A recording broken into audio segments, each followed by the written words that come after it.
another blockbuster Broadway opening to tell you about.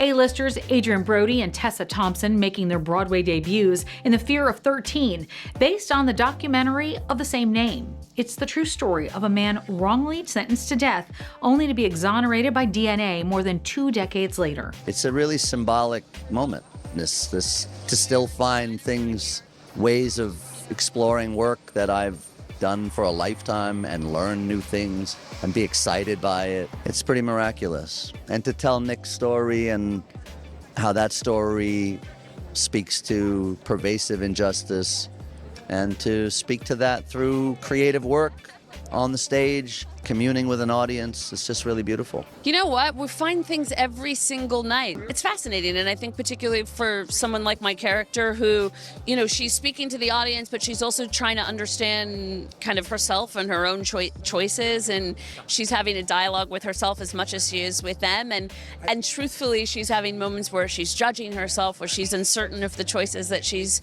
making, and the audience gets to be a part of that. As much as I love listening to the people I'm on stage with, listening to this audience as they respond or don't, and continuing to trust that sometimes somebody not responding is just as powerful as somebody screaming or laughing or crying, because a lot of times that just means that they're leaning in more. And I love being a part of the show where I know everybody's on the edge of their seat wondering what the f***'s gonna happen next. We forget that the audience doesn't know what's gonna happen. That's the first thing that happens when you start playing to an audience. They're like, oh right, they haven't heard that yet. And like I would hear someone go, what? So that's really exciting. To bring Nick Yarris's true story, Nick has become a dear friend over the last few years of, writing this play, and it's just so special to be able to get to share this finally with audiences in New York, but also in America, in a country and a culture where we are all complicit in creating, a system that makes stories like Nick's. It's great that I'm getting to share that story with a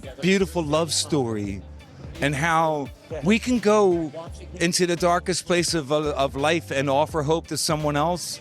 And if someone does that for you, it's magic. Because then the rest of your life, you want to believe in that. Isn't that lovely? That's what I went through. Someone took the time to come to death row and fall in love with me. The person that they saw loved me. When I got out, I promised to be that. There is innately so much tragedy baked into this, but there's also a lot of joy. And Nick is a real trooper. And Nick has this uncanny ability to find light and brightness and empathy for others. And he's an admirable human being. And he's had a great deal of hardship prior to incarceration, throughout a vast period of wrongful conviction, and then post-incarceration. And he still maintains this spirit and enthusiasm.